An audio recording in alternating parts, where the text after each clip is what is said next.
Martin Hayes, a wealthy man in his late 70s, sat alone in his sleek silver Cadillac, tapping his thumb against the steering wheel as the Arizona heat pulsed outside.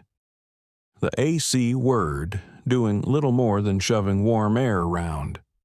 Retired after a long, lucrative career in corporate finance, Martin was a man used to control, used to things bending his way.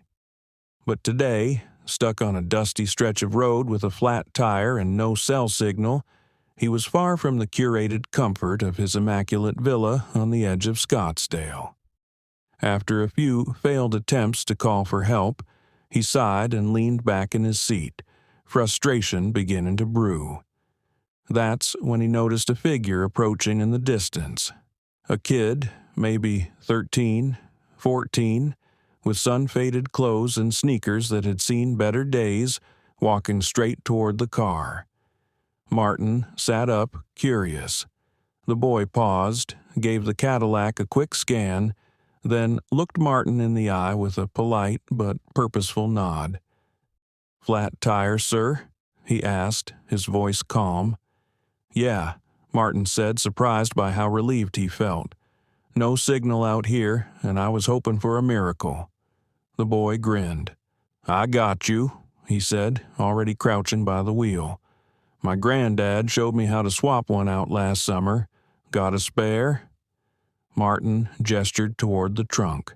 The kid popped it open and grabbed the tools like he knew exactly what he was doing. He moved with a quiet focus that felt oddly grounding, precise, unbothered. Martin, who'd spent a lifetime surrounded by professionals and experts, stood there oddly humbled by this barefoot mechanic in sneakers. The boy never asked for praise, never looked up for approval, just worked. A few minutes later, he stood, brushing dust from his jeans. "All set," he said, offering a soft smile. Martin pulled a few crisp bills from his wallet and held them out. "Here, for your trouble." But the kid stepped back and raised a hand. "No need, sir. Just glad I could help." Martin stood frozen, cash still in hand, as the boy turned and walked back down the road, fading into the heat shimmer. Something in that moment stuck. Back in his car, Martin kept glancing at the rearview mirror, watching the boy disappear behind him, and for the rest of the drive his thoughts circled the brief encounter. There was something rare about that kid, an honesty, a self-possession that came from somewhere deeper than wealth or upbringing. That night, in the silence of his sprawling home, Martin couldn't shake the image. The boy walking away, asking nothing, giving help freely. He sat in his study, surrounded by polished shelves of books he'd never read, untouched steak cooling beside him, the grandfather clock ticking softly.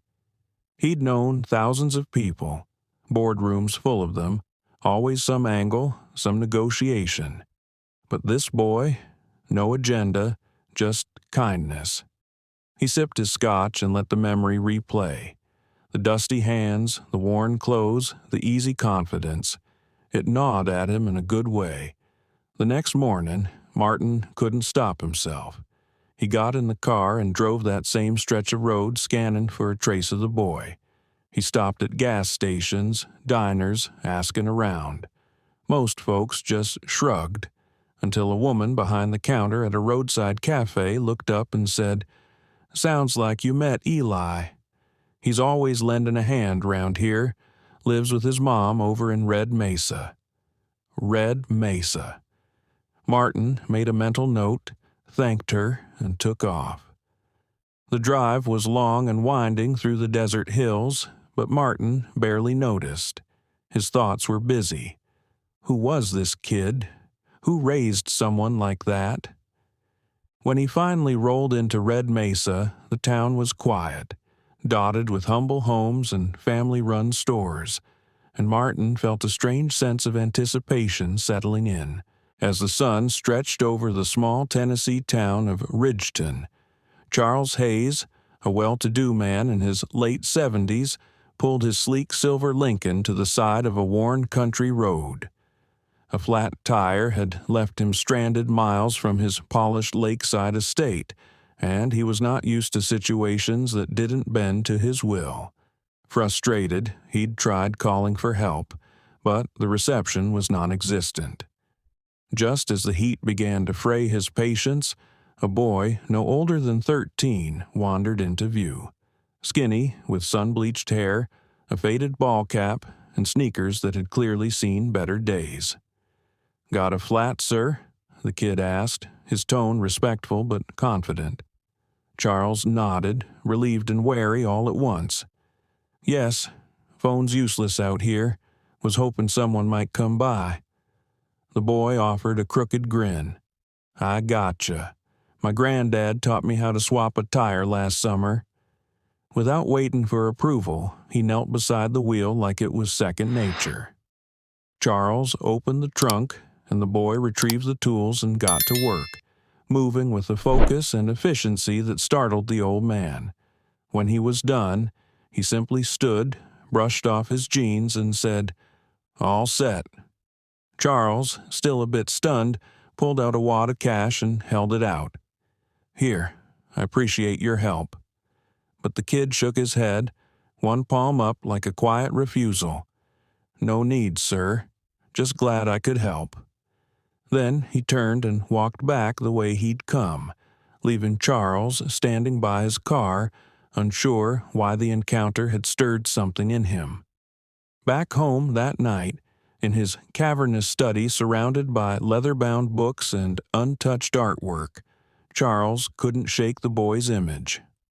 The kid had nothing, yet carried himself with more grace and strength than most CEOs Charles had met in his decades of business.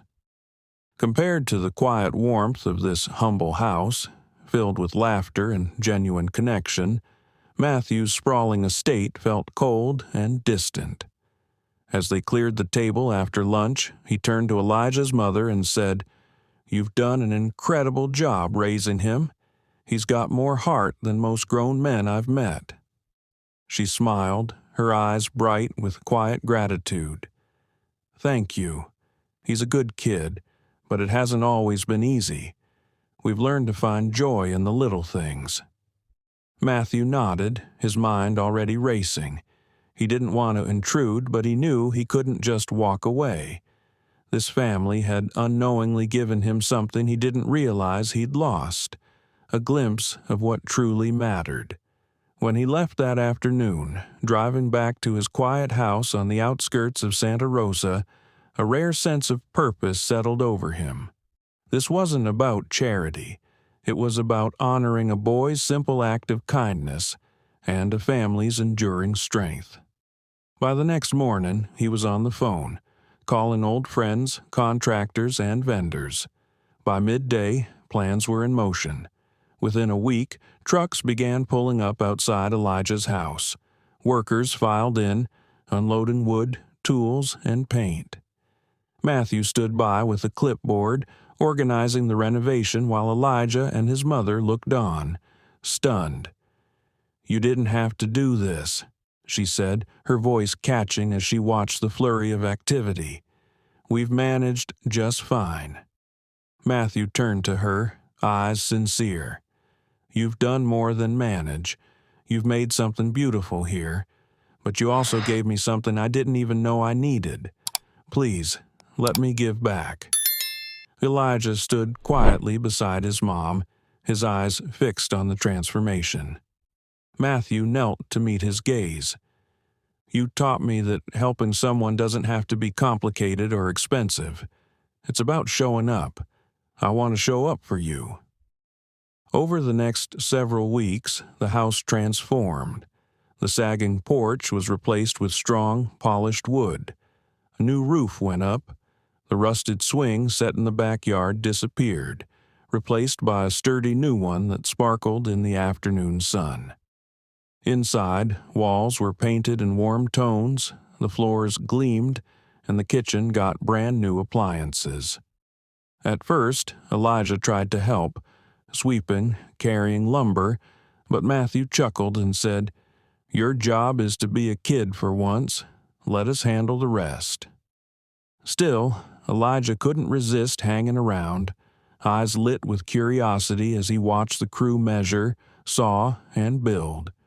One of the workers, a big guy named Joe, noticed and invited him to help measure boards.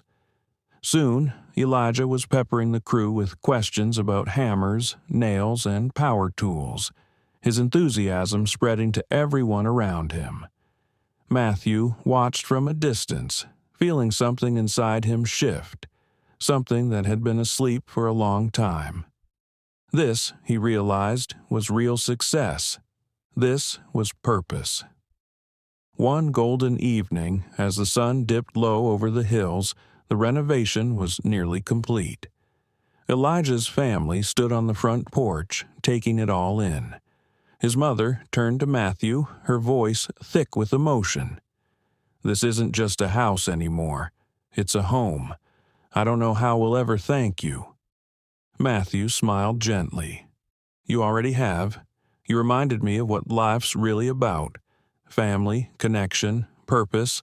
I think I should be thanking you." On the final day, the yard buzzed with energy.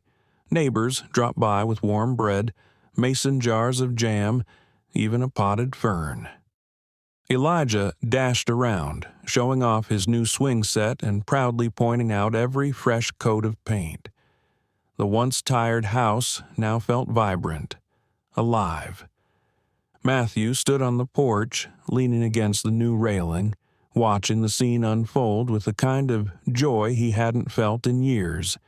Pure, unfiltered joy that came from lifting someone else up.